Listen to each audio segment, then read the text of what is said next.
chung zong in ni tin nin suana kan do renga ma se Krista ne na chu ma chuanin ne na fa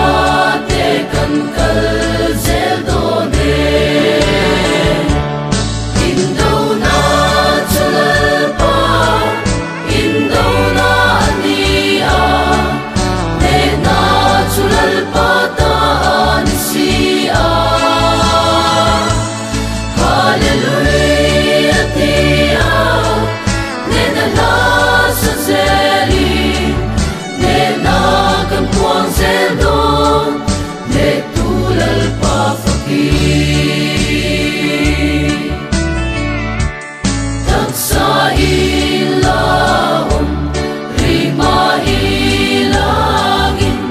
koveran tuam kan mang silova